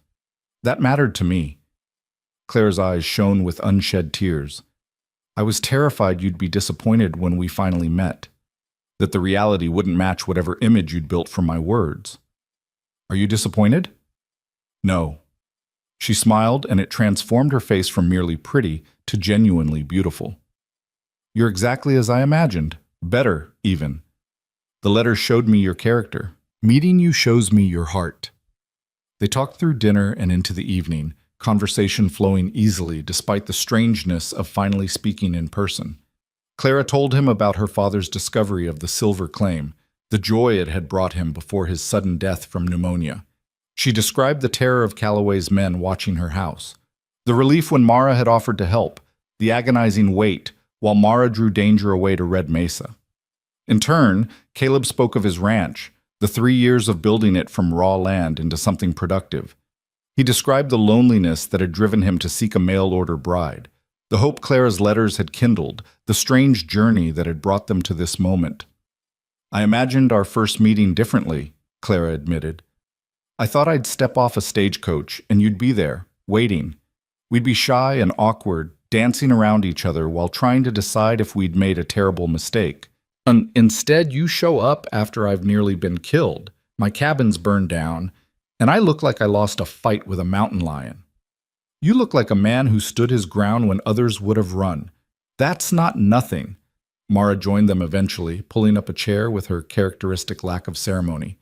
"The federal marshal arrives tomorrow. Dutch wants all 3 of us available for questioning. Pike's still out there, and so is Calloway. This isn't over yet." "What happens next?" Clara asked. "Marshal Tate investigates, builds a formal case. With the evidence we've gathered and the prisoner's testimony, Calloway will face federal charges. He might try to run, but he's got too many assets tied up in legitimate businesses. He'll fight it legally before he runs." "And Pike?" "Pike's a ghost, but ghosts leave trails. They'll find him eventually." Mara's expression was hard. "I'd prefer to find him myself, but Dutch made me promise to let the law handle it." "You've done enough," Caleb said. "More than enough. You saved Clara's life, probably mine too. That's worth something." "I did what needed doing, same as you." Mara stood, stretching. "I'm going to bed before I fall over. Clara, don't stay up too late. You need rest more than conversation." "Yes, Mother," Clara said with affectionate exasperation. After Mara left, Caleb and Clara sat in companionable silence, the hotel's lamp casting warm light across the table between them. Outside, Red Mesa was settling into its nightly rhythms, saloon music drifting from down the street, the occasional laugh or shout, horses moving in the livery stable. "What now?" Clara asked softly. "We made plans in those letters, but everything's changed. Your home is gone. My inheritance is secure, but my reputation is probably in tatters after all this excitement. The future we imagined doesn't exist anymore." Caleb reached across the table, his rough hand covering her smaller one. "Then we imagine a new future, one that starts with what we have instead of what we lost." "And what do we have? Land? Friends? Each other, if you still want that." He met her eyes. "I know this isn't how you pictured your new life. If you want to reconsider, to walk away from all this mess, I'd understand." Clara's fingers curled around his, her grip surprisingly strong. "I didn't come all this way to walk away, Mr. Turner. I came to build something real with a man I trusted through his words, and now trust through his actions. That hasn't changed. Even though I'm homeless and broke? Even though we'll rebuild, together." Her smile was fierce despite her fragile appearance. "Unless you're having second thoughts about marrying a woman who brings silver claims and armed mercenaries as a dowry? When you put it that way, how can I refuse?" They laughed, and some of the tension of the past days eased. The future was uncertain, full of legal battles and rebuilding challenges, and the ever-present threat of Calloway's revenge. But for the first time since Mara had stepped off that stagecoach, Caleb felt something that might have been hope. The mail-order bride had finally arrived, and she was worth every bullet, every flame, every desperate moment of the fight to protect her. Morning arrived with the rumble of hoofbeats and the jingle of cavalry tack. Federal Marshal James Tate rode into Red Mesa at the head of 8 deputies, their badges catching the early sunlight like small shields. Tate himself was a lean man in his 50s with iron gray hair and eyes that had seen too much corruption to be impressed by money or threats. He dismounted outside the sheriff's office with the economy of movement that marked career lawmen, his gaze sweeping the street with professional assessment. Caleb watched from the hotel porch where he'd been nursing coffee and trying to prepare himself for another round of questions. Beside him, Clara gripped the porch rail with white knuckles, her earlier confidence giving way to nervousness in the face of federal authority. "He looks severe," she murmured. "He's supposed to look severe. Makes criminals nervous." Caleb set down his coffee cup. Come on. Better to meet him standing than have him summon us like suspects. They crossed the street together, Clara's hand finding his elbow for support. Her illness had left her weaker than she wanted to admit, and Caleb could feel the tremor in her grip. Mara emerged from the general store as they approached, falling into step beside them with her characteristic wariness around lawmen. Marshal Tate was conferring with Dutch Keller when they entered the sheriff's office. Both men bent over a map spread across the desk. Tate looked up as they entered, his sharp eyes cataloging each of them in turn. "Mr. Turner, I presume?" His voice was a measured baritone, neither warm nor cold. "And Miss Ashford, Miss Vance, Sheriff Keller's been briefing me on the situation. Quite the mess you found yourselves in." "We didn't find it, Marshal," Mara said flatly. "It found us. There's a difference." "So I'm learning," Tate straightened, his attention focusing on Clara. "Miss Ashford, I understand you've recently filed a silver claim in Grayson Falls, the Silver Creek property, formerly held by your late father, Thomas Ashford." "Yes, sir.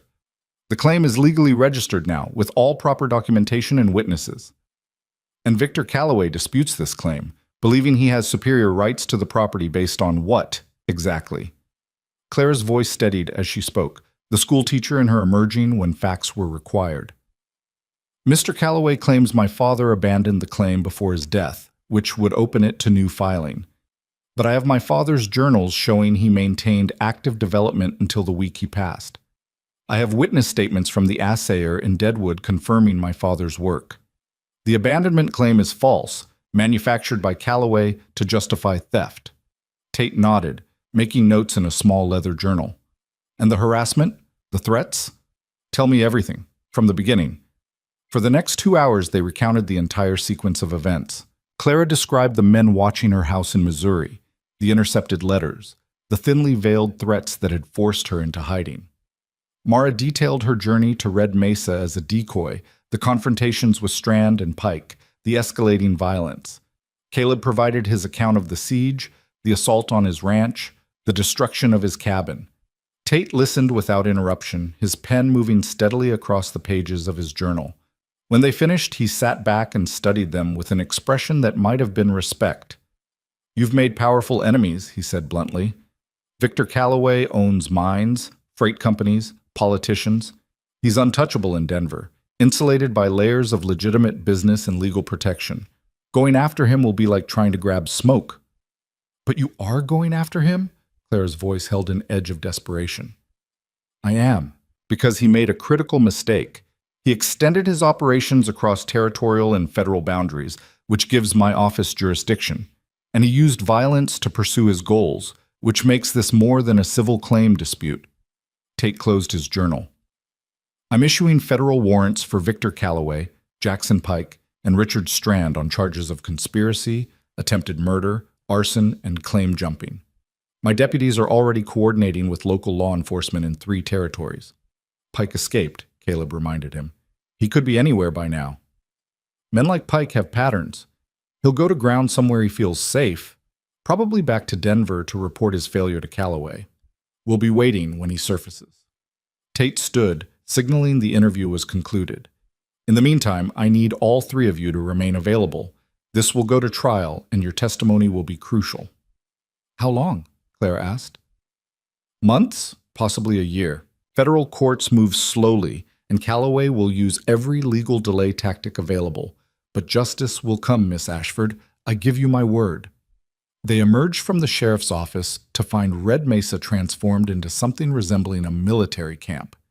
Tate's deputies had established a command post at the hotel, requisitioning rooms and setting up a communication center complete with telegraph equipment and map tables. The marshal was clearly preparing for a prolonged campaign, not just a quick arrest. Tom Brennan was waiting outside with a wagon loaded with lumber and supplies. Martha sat beside him, her face showing determination beneath her sunbonnet. "Figured you'd be done with the marshal about now," Tom said to Caleb. "We're heading to your ranch to start the rebuild. Got 6 other families meeting us there with tools and materials. Thought you might want to join us." Caleb felt his throat tighten. The Frontier Code of Mutual Assistance was strong, but this went beyond normal neighborly help. These people were committing days of their own labor to rebuild what violence had destroyed. Tom, I can't ask you to You didn't ask. We're offering. That's how it works out here. Martha's voice was firm. Besides, half the territory knows what you did, standing up to those claim jumpers. You're a hero whether you like it or not, and heroes don't sleep in barns. Clara squeezed Caleb's hand. Let them help. We'll need a home if we're going to start our life together. The word home settled something in Caleb's chest. For 3 years, the ranch had been a solitary endeavor, something he built alone because he had no choice. The idea of building it with others, with Clara beside him, and a community invested in its success, felt fundamentally different. Better. All right, he said, his voice rough with emotion. Thank you. All of you. The ride to North Ridge was bittersweet. Caleb saw the land he loved through Clara's eyes. The sweep of the valley, the clear rush of the creek, the distant mountains painting the horizon. But he also saw the blackened ruins of his cabin, stark against the grass, a monument to violence and loss. Clara said nothing as they approached, but her hand tightened on his arm. When the wagon stopped and she could see the full extent of the destruction, she made a small sound of distress. It was a good cabin, Caleb said quietly. Solid construction. I was proud of it. We'll build a better one, Clara replied. Bigger, strong enough to withstand anything. The other families arrived over the next hour, ranchers and their wives, some with older children capable of manual labor. They brought lumber salvaged from their own projects, nails hoarded from town purchases, tools worn smooth with use. Sarah Brennan appeared with a basket of food, her young face serious with the responsibility of feeding workers. By mid-morning, the site had been cleared of debris, the usable stone from the chimney sorted and stacked, the foundation inspected and deemed salvageable. Tom Brennan took charge of the construction, his experience building his own ranch making him the natural foreman. He organized crews for different tasks: framing, roofing, chinking, finishing. Caleb worked alongside them, his wounded arm protesting but functional. The physical labor felt good after days of tension and violence, a reminder that building was stronger than destroying. Sweat and sawdust replaced gun smoke and blood, the rhythm of hammers driving out the memory of gunfire. Clara tried to help, but Mara gently redirected her to less strenuous tasks. The two women sorted supplies, measured materials, kept water buckets filled for the workers. Caleb caught Clara watching him several times, her expression thoughtful and unreadable. During a break for the midday meal, she approached him where he sat in the shade of the barn, his shirt soaked with sweat and his hands blistered from hammerwork. "You're different here," she said, settling beside him with a grace that belied her fragility. "Not just in your letters, but different from yesterday at the hotel. More yourself." "This is what I know. Building, working, the land." Caleb accepted the water she offered and drank deeply. "Letters are just words. This is real." "The letters were real too. They showed me who you were inside. This shows me who you are in the world."